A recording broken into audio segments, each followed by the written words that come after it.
few weeks ago, I told you I wanted to be the best me that I could be. And this idea of being the best version of yourself, I think, carries a lot of weight, and you can look at it from a lot of different angles. But isn't that what we're all after, this life of change and transformation that we want in the gospel? It's all about us becoming the very best version of ourselves. But the problem is we live in a world where when I say to be the best, I mean, you want to be the best, right?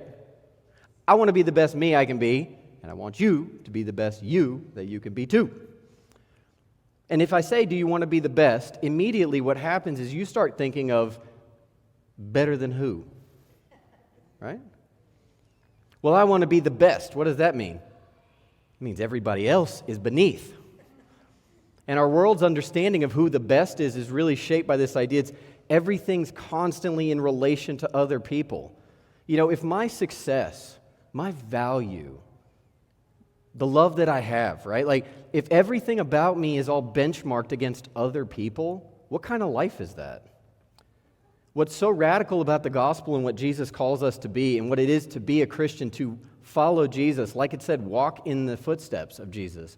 When you do that, you become yourself, and all of a sudden, how other people perceive you becomes less important because how God sees you becomes the forefront of how you measure success. But in our world, it's real different because being the best means I got to be better than somebody else. You may not know this, but in our world, there is a battle brewing. Two sides entrenched, ready to lock in battle like you would not believe. A lot of you feel it, a lot of you know it, a lot of you have been talking about it. And this battle is about to come to your doorstep. You know what battle I'm talking about? It's Musk versus Zuck. Cage match time between two technological heavyweights. Couple of billionaires ready to fight each other to prove a point. Are you excited about this? Oh, no, I think you're missing it. I'm so excited about this. I don't really care for fighting. I know some people say it's a sport. I disagree. I think fighting is just fighting. But this right here fascinates me, I got to tell you, because it's in the public eye. And so what I started doing is I started surveying every person that I know. And I was like, who do you think's going to win, right? And you cannot believe the answers I got to this question, right? Some people are like, well, I think he's smarter. I think he would find a way to, make the other guy emotional, and then he'd, bam, nail him. The other guy's like, I don't know, this guy's more fit, he's got more skills, all sorts of stuff's about to happen, And then people started telling me, they're like, oh, I hate that other guy. I don't even care who wins, but I hate this guy more, and that's the one I want to lose. And then they would tell me the craziest stories about these two people that I had no idea about. These are some weird guys, I got to tell you. But, you look at their influence, their net worth, you look at their impact, their voice, their influence in our society, and aren't these two knuckleheads just trying to be the best out there? Cage match. Okay, follow me on this. We are entering the political cycle and season before an election, okay? What if we just did cage matches instead of debates? Because I watched the first debate and was pretty boring. I don't think there was a clear-cut winner. I think there were a lot of losers. That's usually how those things go, right? Let's just cage match it. What do you think? We'll just get all the politicians together. They start duking it out, right? They're just fighting each other. Let's make it more interesting. Raise the stakes a little bit. Let's see if we don't get some better candidates, is what I'm trying to say. No. All of that just feeds into this idea of wanting to be the best, meaning I want to be best. I want to be better than somebody else. Meaning, in order for me to be successful and to be the best, I got to push somebody else down. But that's not what we're talking about. That's not the way of Jesus. What he's talking about is for you to be the best version of yourself. It's about you being the best that you can be.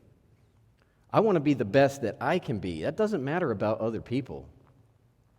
And I find one of the most core ideas around wanting to be the best me that I can be has to do with an idea of hope. Hope is so important because it determines how we look at the world and how we think about the future. We interpret our present time and future time all about hope. And so I started to come up with this question, where do you put your hope? What I believe, here's my hypothesis, Every human being has to have hope. Every single one. Doesn't matter what you believe, walk of life, upbringing, experiences, genetics, none of that stuff matters. Every single human needs hope. And we all have it. My question is where do you put your hope? I mean, that's a real question, because for me, if your hope is not in God, what are you hoping for? What is that worth? I mean, think about our world today. I think about, Musk and Zuck getting ready to duke it out. Where is their hope? Is it fitness or finance, right? Maybe it's family or friends. I mean, where is your hope if it's not in God? I wonder about our world today. I mean, it certainly can't be in our federal government, right? So many people have this underlying idea that they don't know is there. It's sneaky. They're like, if we just elect the right person, everything's going to be great. No, it's not. What's going to happen is you're going to elect somebody from the other party, and what they're going to do is they're going to undo what the other party did, and then everybody's going to get really mad, and then you're going to see a pendulum swing back to the other way, and in all of that disruption is where we live, just being bounced around in between, The hope for our world is not from the government. The hope for our world is really not in any finances or fitness or things that fade. When the Bible talks about things that cannot be destroyed by fire or flood, the things that are eternal, like what we put our hope in really matters, because it has to do with how we look at our world. It's how we understand God. It's how we understand our own life. If we don't understand God in our own life, then we will always compare ourselves to other people, and then the best always means better than somebody else. I don't think that meaningful change is going to come from people in those kind of positions. The billionaires, the ultra gajillionaires, I don't know how much money these guys make, politicians who think they have influence, celebrities who have fame, the adoration of millions. I don't think any of these people are going to make the kind of change that our world really needs. But our hope has to be rested in the one who can really make us the best version of ourselves. That has to be our source of hope. And one of the passages in the Bible I love to read is Hebrews 11. Maybe you're familiar with this. It talks about by faith. By faith, Abraham. By faith, Noah. By faith. And it goes through all sorts of these characters, right?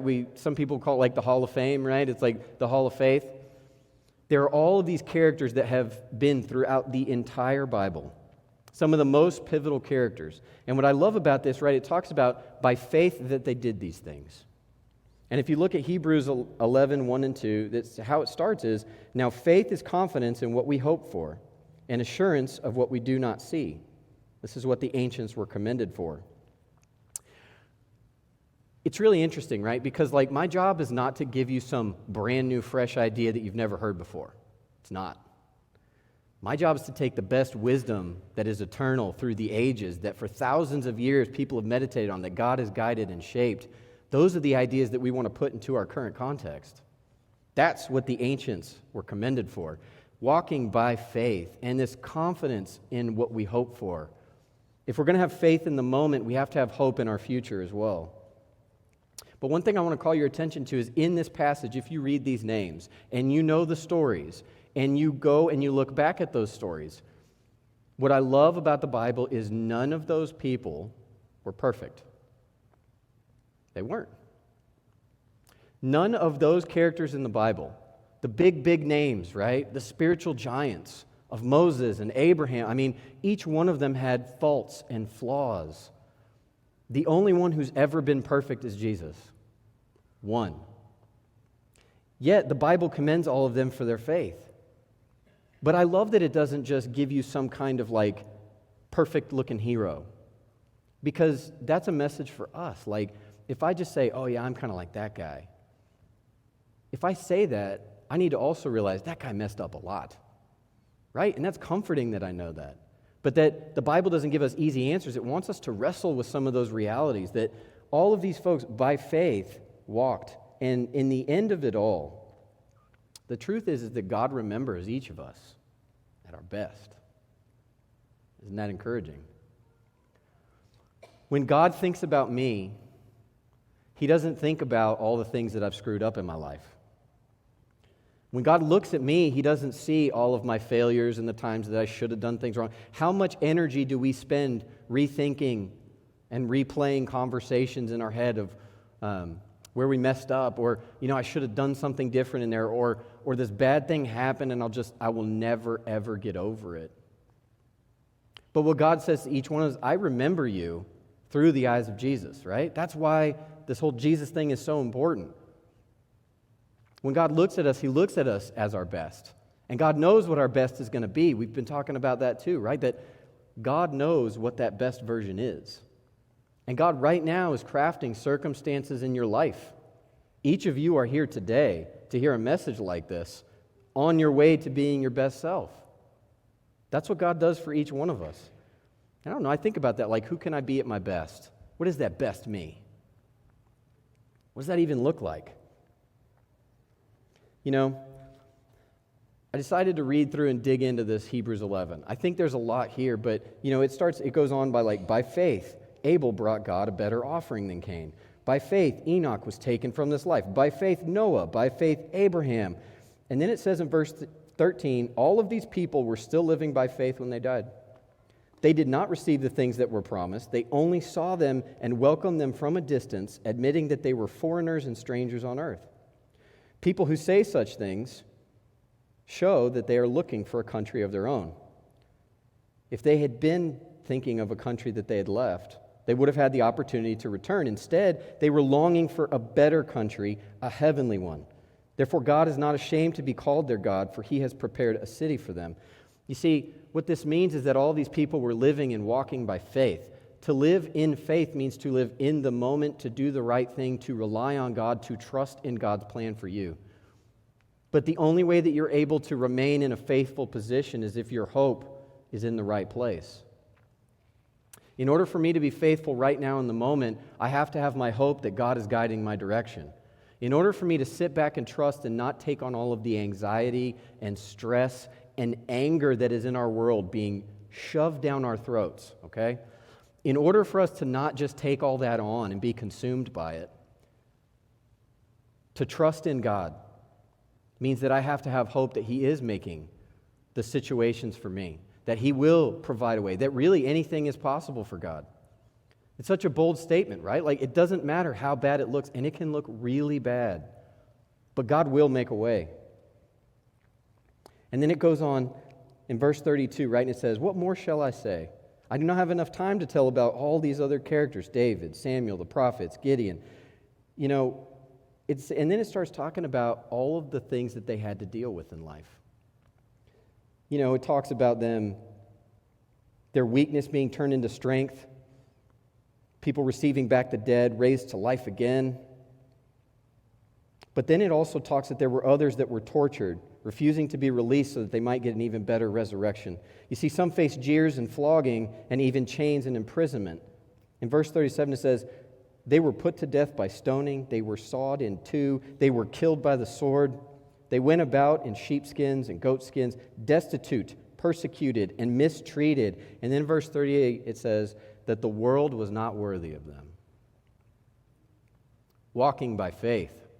The world was not worthy by them. They wandered in the deserts and the mountains, living in caves and holes in the ground.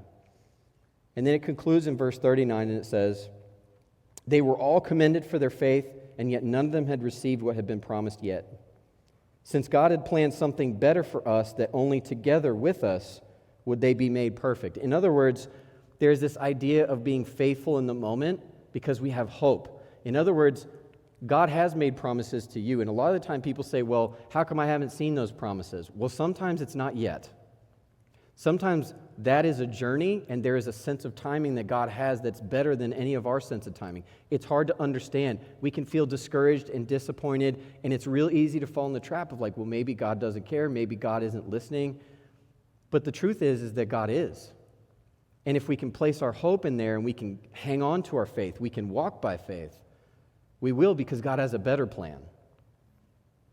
And that's a deep truth and a hard lesson to understand. It takes a certain kind of spiritual maturity, right? That, well, I have to wait. Like now, God may know that there's a better time. It says that God had a better plan for us. Only together with us would they be made perfect. You see, walking with God is an essential part of what it means, not only to be a Christian, but to have hope, to have faith. And it says, like, God is there with us. That's what God promises us, is to be with us, to be there, to rescue us, to help us. And so really, the faith that's expressed in our moment is based on hope. And we can walk in faith despite all of the circumstances because we know that God has these better plans for us, that God promises to walk with us, to be there. He's here. And so if I say, well, what do we hope for? Like, what is that hope really in it? The hope is in that God will make us that best version of ourselves.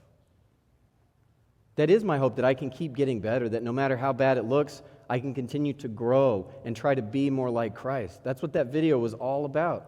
Walking with Jesus makes you better. It helps you get to your best self until we're fully realized when we get to heaven. But the truth is that we'll never become the best versions of ourselves unless we look to the future with God. We have to have a future perspective of hope. We have to be thinking about what is in the future, and it's got to be a positive thing. Otherwise, it's called dread. That's what drives the anxiety and the tension and the stress, frustration.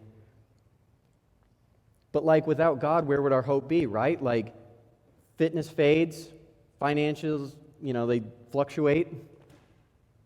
Families can fight. Friends can leave. All of the things that you put your hope in that are not walking with God tend to fail in this world. And it may not look that way on the outside, but look at those two guys getting ready to do a cage match.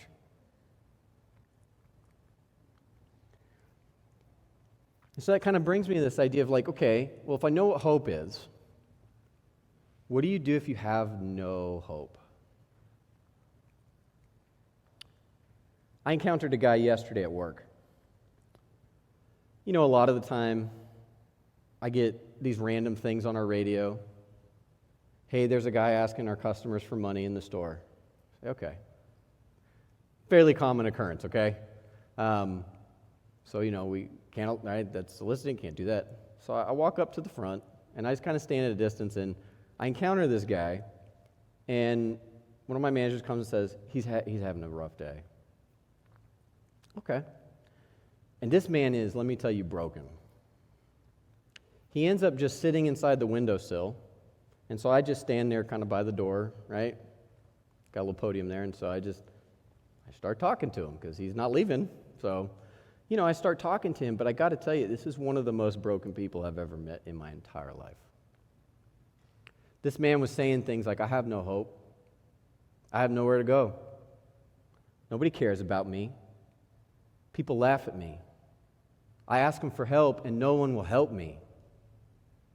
I'm just hungry. I have no one. He said, people don't even see me as a person. He said, no one will help me. And he had this look in his eyes, but in between him looking at me, as I would tell him about how God loved him, there is one who sees you. There is one who knows you. There is one who can provide for you. I'm telling him these things, and he's looking at me really intently. He's listening.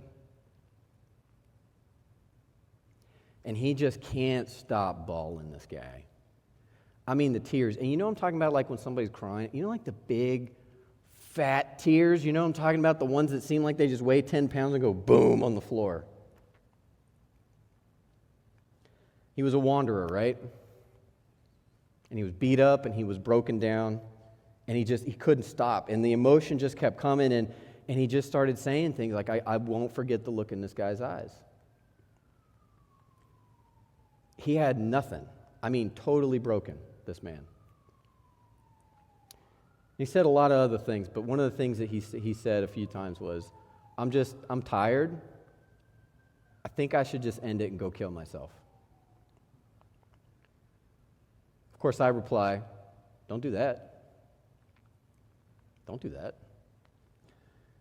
And for whatever reason, God crafted this moment for me to tell him about who God is and who Jesus is, right? It's like, oh, have you gone to like Star of Hope, right? They can help get you some food, maybe a work program. Like, I know you just want to kind of take care of base necessity stuff. And he's like, man, I've been to those places. I'm like, why don't you try it again, you know? I mean, he had nothing. He had no solution. He barely had a fight in him. And just these big tears kept rolling down. And then he's saying, maybe I should just end it all. I'm just tired. It's the same thing. No one cares about me. Nobody sees me. And so I said, well, he kept saying he was hungry, right? Now, this whole time, I probably could have given him some money, and he would have been like, thank goodness, right and left. But I'm not willing to do that in this situation. He said, I'm hungry. I said, I can go buy you some really good food bars. You want that? Okay. So I bought him, I brought him back. And after a while, as he's sitting there and I just kept telling him everything, he would say, well, I just think no one cares about me and this world's better off without me. I looked at him, I said, that's not true. He said, I should just get out of here and go kill myself. And I said, no, you shouldn't. Don't do that. God doesn't want you to do that. I try really hard, but I fail. Keep trying. You keep going. It's hard. Yeah, absolutely. And I don't know why your life is hard, but it is. And you need to keep going. And so I just tried to speak truth and refuse all of those lies that this man was believing as he was beat up and broken down. And I gave him the food, and he started to walk out, and he looked almost a little agitated at me, right? Because I didn't give him any money. And to him, he's just like, I just need a little help. I just need a little money. Well, I gave him some food, right? And I gave him the truth. I gave him the gospel message.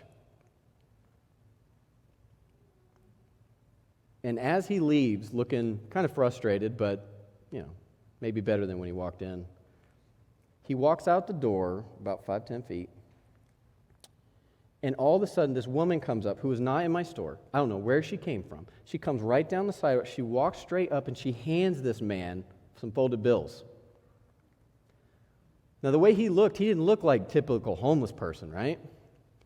Like, I think if you just saw him walking around, you may or may not recognize that. But this woman, I'm telling you, came out of nowhere and handed him a stack of bills and just disappeared. And I didn't see it. But in that moment, I didn't know what else to do. I ran out the doors. I got right up in his face and I said, what did I tell you? Right? And I said, what did I tell you? And he looked at me with those big eyes, right? And like he was shocked. Like, I don't understand what's happening. I was like, God will provide. Like, you need to listen to this. That is for you. Look what just happened. Did you see that? You see that? And he's kind of like doing this, and I'm like, all right, I left. I got to get back to work. It's really wild how God crafted this really weird moment. I was not having a great day at work, to tell you the truth. This kind of stuff happens when you're not at your best. This kind of stuff happens when you're kind of having a bad day. You're like, man, it's a weird, wonky day. And like, oh, great, now I got to go deal with the situation. There's some guy here.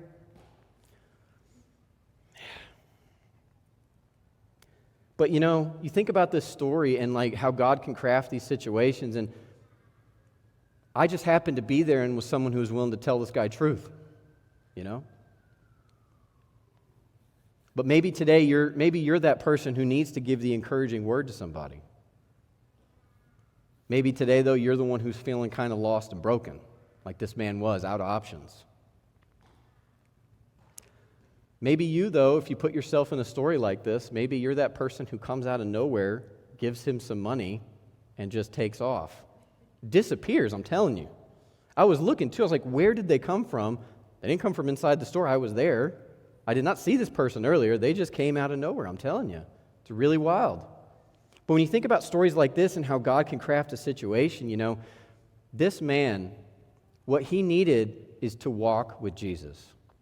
I told him, I said, I wish I had more solutions for you. I really, I can give you some food right now. That's what I have to give.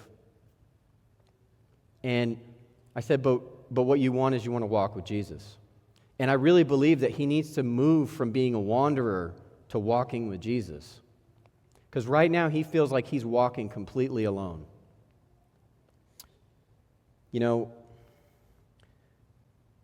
Becoming the best version of ourselves is all about walking with Jesus. And in that space, miraculous things can happen. Maybe it's not always somebody swooping in with some cash. But Jesus' presence, walking with Jesus means his presence is a catalyst for change and transformation in each one of our lives. And the truth is that it's a person. the hope for our world and the hope for each of our lives and the way that we get to be the best version of ourselves, it's about a person, and that person is Jesus. It's not a program. It's not a plan. It's not your circumstances. It's not your situation. It's not your diagnosis. It's none of those other things around you that are in this world that look insurmountable. It's a person in Jesus, and walking with Jesus has the power to change things. And you see this in Jesus' ministry. In Matthew chapter 4, right, Jesus' ministry, it starts out, Jesus is tested in the wilderness by Satan. Jesus begins to preach. Jesus calls his first disciples, and Jesus heals the sick. And that's chapter 4. Tested, called, healing. And right after that, these crowds start to see what Jesus is doing, and everybody wants to know, whoa, this guy's different. This guy's new. What's happening, right? And it takes us right to this moment of the Sermon on the Mount in Matthew chapter 5. And what happens is Jesus gives this teaching about blessings. And you probably know a lot of these, right? It says in verse 5, in chapter 5, verse 1, it says, "Now when Jesus saw the crowds, he went up on a mountainside and sat down. His disciples came to him, and he began to teach them." This is the Sermon on the Mount. And it opens with the Beatitudes, or the blessings. And there are these 9 blessings that Jesus gives. "Blessed are the poor in spirit, for theirs is the kingdom of heaven. Blessed are those who mourn, for they will be comforted. Blessed are the meek, for they will inherit the earth. Blessed are those who hunger or thirst for righteousness, for they will be filled. Blessed are the merciful, for they will be shown mercy. Blessed are the pure in heart, for they will see God. Blessed are the peacemakers, for they will be called children of God. Blessed are those who are persecuted because of righteousness, for theirs is the kingdom of heaven." And then it says, "Blessed are you when people insult you, persecute you, falsely say all kinds of evil against you because of me. Rejoice and be glad, because great is your reward in heaven, for the same way they persecuted the prophets who were before you." This world that focuses on being better than everybody else may not understand what it looks like to go follow Jesus.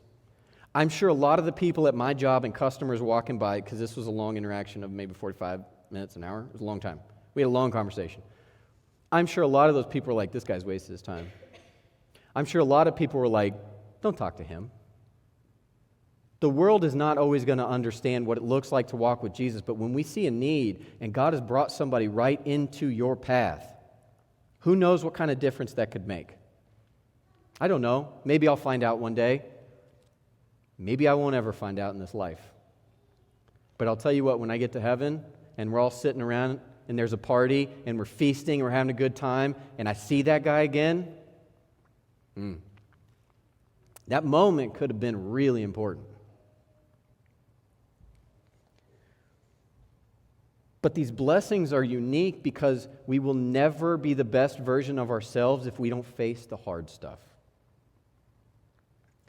The stuff that's hard to face. It's our suffering. You know, what Jesus is saying in this is a counterintuitive message. What he's saying is, you're still blessed. Like, not right now, because you're in it and you're suffering, but in your suffering, if you're willing to press into that suffering, invite me along. Let me help you. Let me walk with you. I can heal you. And maybe that's not right now, maybe that's in the future, but that's the gospel truth. Inviting Jesus into our places where we are hurt, where we are suffering. That's what ultimately is the catalyst for us to heal. That's how we become our best selves, is we have to actually deal with that stuff and face it. That's a great message from Jesus. He's saying, if you're willing to actually face down a lot of the dark stuff in your past, a lot of the hardest moments of your life, if you're willing to walk into that, if you're willing to be tough, I'll be right there, and I'll help you fix it. Maybe not on our time, but on His. And isn't this the answer for the whole, like, well, you know, if God's real or whatever, how does He allow suffering in the world? I talk about that question a lot. I'm so bored by that question sometimes, right? You know, part of what Jesus is doing is trying to name some of that. What He's doing is these blessings are naming some of the suffering that we go through. And then they're built on a particular kind of hope. Jesus doesn't avoid the tough stuff. He presses into it. The call to be a healthy, mature Christian who's well spiritually formed, who can be impactful in our world, who can really make a difference, is that we face down the darkness in each of our hearts. We can be healed, we can be whole, we can be changed, we can be transformed. That's the message of hope and the good news of the gospel. That's called grace. Each one of us can be made new. You know, these strange blessings, as they name our suffering, they are built on that particular kind of hope. You know, it's what he's doing is he's saying, like, you're mourning and hurting, and I see that. There is no one else on this earth who understands what you're going through other than Jesus. Not really. Not really. Jesus is there. Jesus is with you. He's been there during the hardest moments, and he'll be there during the best moments. And he'll walk with you the whole way. That's why as Jesus leaves the disciples in the best of his promises says, I will never leave you. You're with me always until the end, right? Jesus' presence helps us change and gives us a reason for hope. Because what he's also saying in this strange way of blessing in the midst of suffering, what he's saying is there is a way, hope, to transformation and change. And it's not by avoiding suffering. Sorry to have to tell you that. It's not by getting around it or dismissing it or minimizing it or trying to get rid of it. What it is you got to go through it. And you know, if we're going to think about hope and the future, it may not surprise you, but I think a lot about the future, not only my own, but my daughter. She's 3. I think a lot about her future, you know, and like what she'll be. And you know, last week we had photos of a bunch of babies up here, right? And it was like, look at who they're going to be. Like some of them like have already pulled these personalities out that you're like, wow, I can already see who you're going to be. You know, she's still in pretty early days there, but she's already starting to show you a little bit of who she's going to be. Fun, fun, fun. That was spot on, by the way. The girl does not want to miss a thing. It's all about the fun. Naps? No thanks. We don't do that. Bedtime? Nah. Just wants to have fun. But I'll tell you, there's something special about her because she understands something about the gospel at the kid level. Something super true. You know, whenever we get into the car, she says, I want to hear Christ in me. Every time, Christ in me. Do any of you know what song that is? It's called Back to Life. Now we sing it here. We actually sing it. Does anybody know when we first sang that song? Easter. It was a specific Easter song. And we have it here. I want you to listen to it because she always asks for it. And frankly, she's quite militant about this. She's demanding. She wants to hear it. Can we go ahead and play that? Here's the lyrics here, too. No longer I who live, but Christ in me. For I've been born again. My heart is free. The hope of heaven before me. The grave behind. Hallelujah. You brought me back to life.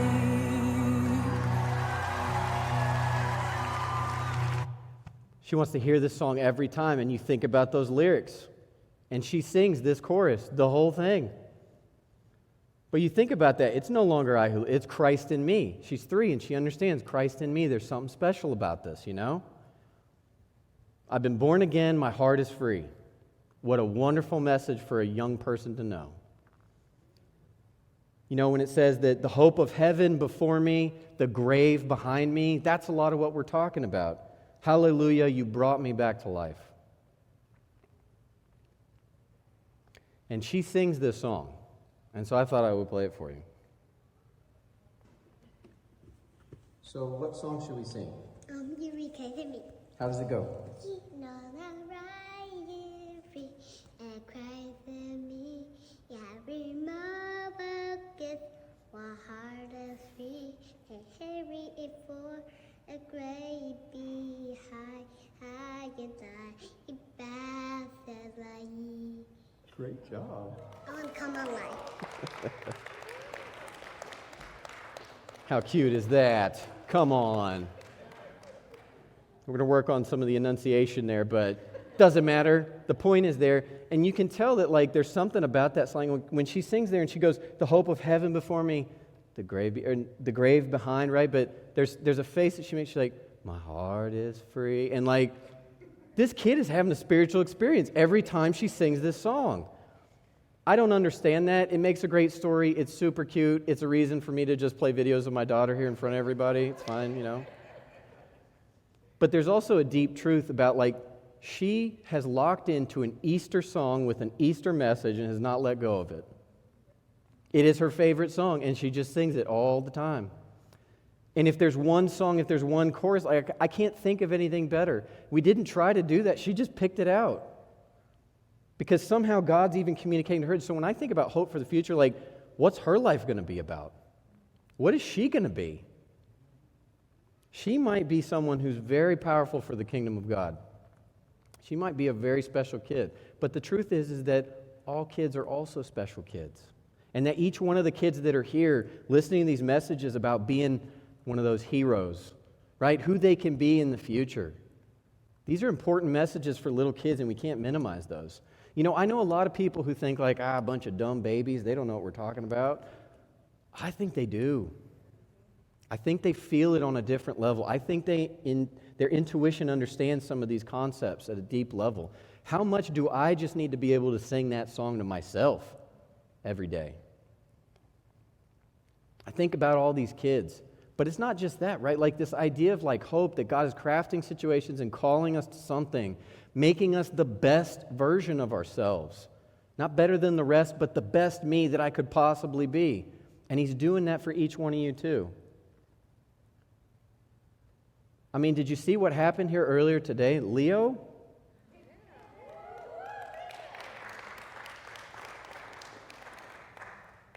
And I remember we were talking about this, right? And you brought this song, right? Because, you know, we all kind of bring some songs and, you know, there's a lot of music out there, so sometimes you can't just pick them all.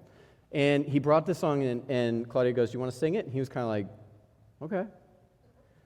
And he talked about that, and he said, you know, I kind of thought about it, but I used to sing when I was a kid with my dad. I think about that with Isabel, right? There might be one day where she says, I used to sing all the time, right? I used to dance with the ribbons or whatever those things are called back there, right? But she has this connection to worship music, and look at what God might turn that into. Look at those seeds that could be planted. That's a vision for hope. I mean, we've talked about it a lot, but like, you know, who saw that coming? How many of you were shocked when he got up here today? Oh, it's so good. Live for these moments. But you know, it's like you never saw it coming, and God had something so much better in mind. I mean, how many people knew that Claudia was going to be a worship leader? I didn't even know she could sing, people. I'm still upset about that, by the way. And who in their right ever loving mind would have ever thought I'd be a pastor? Not a one. Just John back there. He always says he knew, yeah.